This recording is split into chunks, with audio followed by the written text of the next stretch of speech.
இன்னைக்கு நம்ம தமிழ் டப்பிங்ல சோனி லைவ் ஓடிடில ரிலீஸ் ஆயிருக்க மே ஹூ ஆர் ஃபியூஜி படம் எப்படி இருக்குன்னு பார்க்க போறோம். வாங்க வீடியோக்குள்ள போலாம். இந்த சேனலை இப்போ தான் ஃபர்ஸ்ட் டைம் பார்க்குறீங்க அப்படின்னா சப்ஸ்கிரைப் பண்ணி பெல் ஐக்கானை கிளிக் பண்ணிக்கோங்க.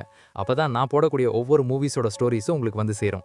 இந்த படம் பாத்தீங்கன்னா ஒரு ரொமான்டிக் டிராமாவா எடுத்திருக்காங்க. இப்போ இந்த படத்தோட கதையை பத்தி பார்க்கலாம். நம்ம ஹீரோவும் ஹீரோயினும் பாத்தீங்கன்னா லிவ் இன் ரிலேஷன்ஷிப்ல இருக்காங்க. ரெண்டு பேருக்கு நடுவுல ஒரு நல்ல அண்டர்ஸ்டாண்டிங் போயிட்டு இருக்கு. ஒரு கட்டத்துல பாத்தீங்கன்னா ரெண்டு பேருக்குள்ள ஒரு பிரச்சனை வருது. அது பெருசாகி ரெண்டு பேரையும் பிரியவும் செஞ்சிடறான். அதுக்கப்புறம் 7 வருஷம் கழிச்சு ரெண்டு பேரும் மவுண்ட் ஃபிஜில மீட் பண்றாங்க.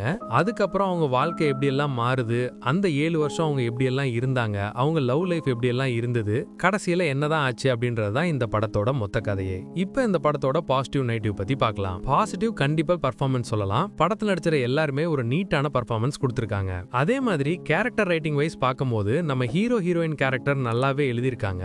அவங்கள ஃபாலோ பண்ணா இந்த படத்தை பார்த்து முடிச்சிடலாம். படத்துல வர லவ் போர்ஷன்ஸ்லாம் நல்லாவே இருக்கு. அதே மாதிரி ரெண்டு பேருக்கும் பிரேக்கப் ஆனதுக்கு அப்புறம் வர எமோஷனல் சீன்ஸுமே சூப்பராவே இருந்தது. டெக்னிக்கலியும் படம் சவுண்டாவே இருக்கு. சினிமாட்டோகிராஃபி, சவுண்ட் எஃபெக்ட்ஸ், பிஜிஎம் எல்லாமே. ஸ்கிரீன் பிளே வைஸ் பாத்தீங்கன்னா அதே டெம்ப்ளேட்டான ஸ்கிரீன் பிளே தான். ஏன்னா ஸ்டோரி பிளாட்டும் பெருசா புதுசா எதுவும் கிடையாது. அரக பழசான ஸ்டோரி பிளாட் தான். அதுக்கேத்த மாதிரி தான் ஸ்கிரீன் பிளேவும் பண்ணிருக்காங்க. நமக்கு சீன்ஸ் எல்லாமே கிட்டத்தட்ட பிரெடிக்டபிளா தான் இருக்கு. ஒரு சில போர்ஷன்ஸ் லாக் அடிக்கவும் செய்யுது. மொத்தத்துல என்கிட்ட கேட்டீங்கன்னா இது ஒரு ஒன் டைம் வாட்சபிள் படம் தான். அதே மாதிரி இந்த வீடியோக்கு ஒரு லைக் பண்ணுங்க.